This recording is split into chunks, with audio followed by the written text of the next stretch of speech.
What is going on, people? Welcome back to the channel.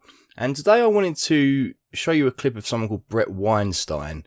He's a university professor from America who very eloquently describes what is happening to the left or people that are that way inclined, and I think this stretches across countries. So Bret Weinstein was a university professor in America at Evergreen State University. He fell foul of his own crop, shall we say, though. He is very left-leaning. He describes himself as a progressive, but I don't think he can morally take the step into Neo Marxist, and that's where the university has unfortunately gone. So let me give you a quick rundown of what happened. The students at the university, in a crowd, decided that it would be a good day to segregate white people from black people and have effectively a black day, a black supremacist day, let's just call it that. Now, Bret Weinstein disagreed with this. He didn't know where the left was going, and he was then summarily called a racist, which kind of backfired on the people calling him racist because there was plenty of people to say he wasn't. But yeah, that's how far a place can go when they are left to their own devices, because everyone at Evergreen State is reading off of the same hymn sheet. They're all left-wing radicals. I say radicals in the sense that they all espouse these views publicly, and they are more than happy to go along with the crowd of similar thinking. So here's a clip from Bret, who is now saying that there is an insurgency in the left. And I'll let him say it. I think there's a couple of points he's wrong on that I'll interject with. But it's quite eye-opening for someone to say this that is left-leaning themselves, and there's not many of these people around, because as with what happened to him, people are scared of being called racist or any number of terms, so they hide their true feelings. But I don't think he's going to be the only one that ever comes out with this. It's very insightful. I'm going to try to stick to the plan. The plan is to address the question, is the left eating itself? And I think there are a couple of ways that we can answer this question. One is yes. Another would be, yes, of course it is. I mean, that may be my lived experience speaking here, but it seems so transparently obvious that that is what is going on that I feel inclined really to move on to the more interesting question, which is why is the left eating itself? But that does mean that I have to address some of what's been said here. How can we disagree? If it's so obvious to me that the left is eating itself, then how am I sitting on a panel with people who are obviously well-spoken and informed, maybe more so than I am, who disagree? And I think in part it's going to come down to definitions, which could be a very semantic, dry discussion were it not for the reason that the definitions are in flux. And so I think we should probably get there soon enough. For the moment, what I want to do is suggest a kind of approach to understanding why this really is the left that is attacking some of us who all our lives would have called ourselves leftists. And the first thing I would suggest is that we may have a basic problem with the game theory of progressivism. It is quite possible that what is taking place is that the left has a bad actor problem. No fucking shit. I mean, have you not watched the news? Have you not seen what these people are doing? Burning through cities, destroying police cars, doing all this sort of garbage, beating people up, putting people in hospital.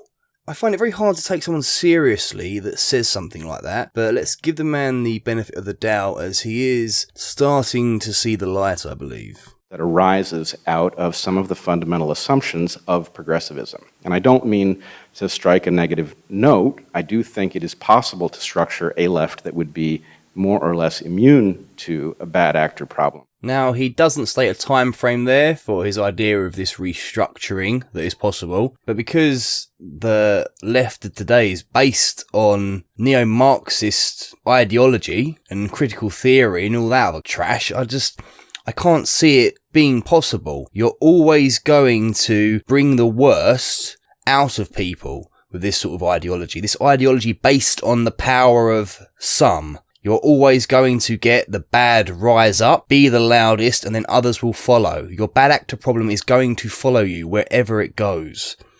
And there is nothing you can do, I don't think, about the bad actor problem you have now, as the percentage is huge, I believe. What I'm witnessing in the present are bad actors that have control over the entire dialogue, and that is a very dangerous situation. The first thing that I recognized a bit before things went haywire at Evergreen, or at least went haywire publicly, was that the people I was talking to, and most of the population at Evergreen is pretty far left, but I recognized that there was a hidden dichotomy between two populations within the left. One of those populations earnestly wishes equality, and there can be some debate over what it is that is being equalized, but virtually everybody on the left would say that they are for equality of opportunity. Then there is another population that does not wish equality of opportunity. What it wishes to do is to turn the tables of oppression. And the problem for us is that when these two populations are intermingled, they sound alike until the point that you reach something like equality of opportunity, and we are nowhere near that point. I actually think he's wrong here. I think we are pretty damn close to equality of opportunity in society and Western culture. The problem he has is he's in the mindset of someone that wants the outcome to be equal as well. Equality of opportunity is unequal by its nature. It always will be. There will be some that have and some that have not. You will never get equality of outcome through equal opportunity. And I think that's where he's wrestling a little bit here. At that point, they would clearly diverge, and you would discover that some of the people who had been pursuing some nominal version of equality were really about some radical version of inequity with new people at the head. And I do think that that's what we are facing.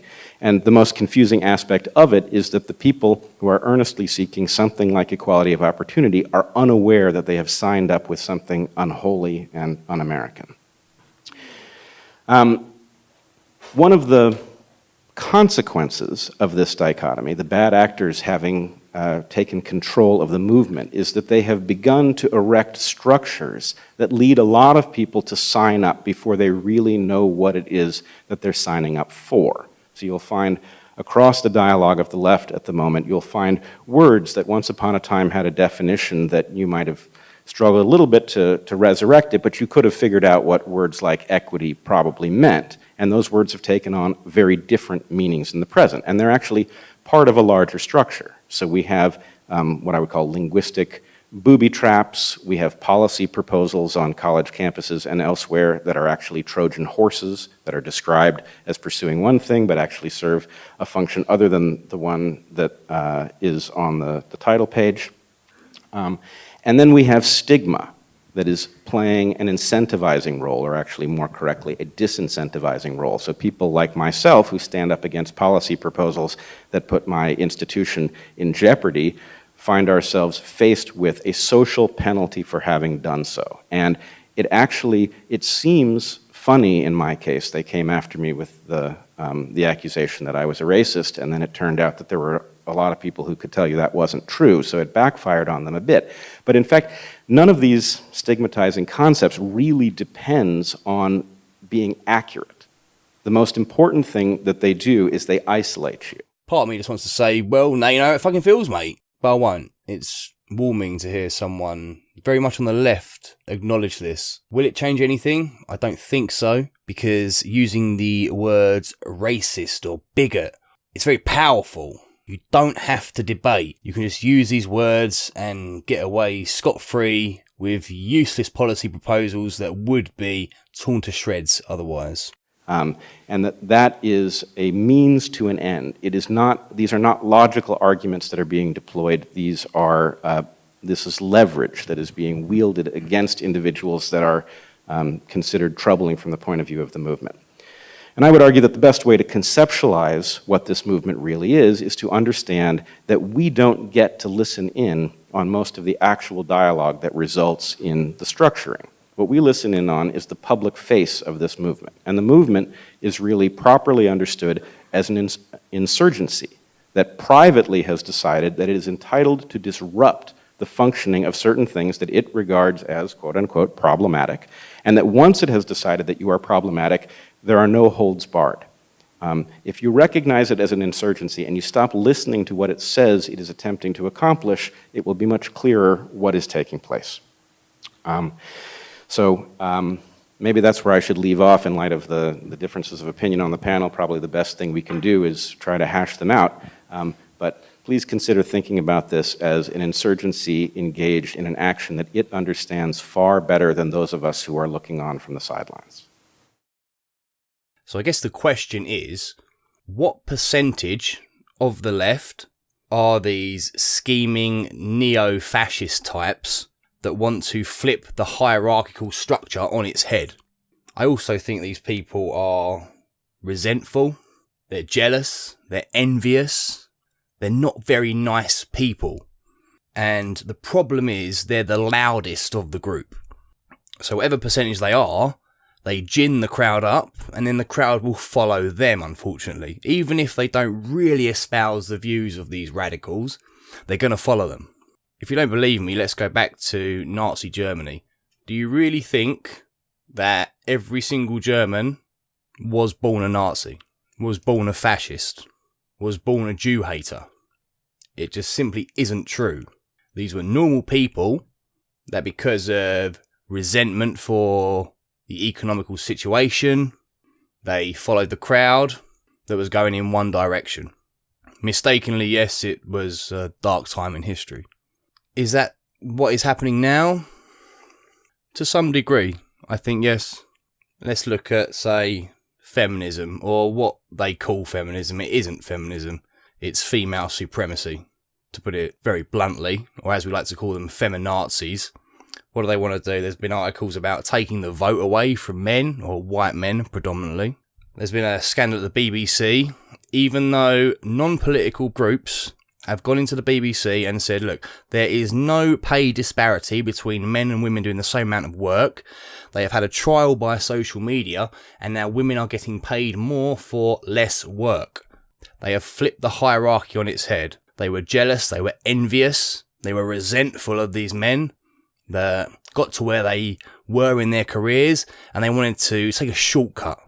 Let's look at, say, anti-racist campaigners. Under the auspices of anti-racism, they are aiming for black or minority supremacy. It is extremely clear this is what's happening. However, what percentage of the group is pushing for this, and what percentage of the crowd is simply following, because it's in the general direction of their political views. And everyone's so tribalistic, and the groupthink is so extreme these days that these loud voices are pulling two factions of pretty much every country in the Western world apart at the seams. I think the percentage of the left that is this insurgency is a lot bigger than they would ever admit. And I don't think there's any coming back for it. I don't think they can ever put this genie back in the bottle. Through the universities, through Hollywood, through everything left-leaning, they have created this younger generation of fucking Neo Marxists that will not tamper their views down. They want to take the power hierarchy of society as it is, with the majority in power, but they call that white privilege, so that's majority privilege, and they want to flip it on its head. And they want to do that in every single sense. White men need to be at the bottom, and they will not rest until white men are at the bottom. I believe a clash is coming, and we need to seriously have a conversation about these people. We do have the same on the right, however, that is demonised so heavily that it will never become prominent. We need to demonise the faction on the left as well. It's exceedingly important. We need to bring people together to converse. And I hope Bret is not the last one that says this sort of thing. Right, let me know what you think down below.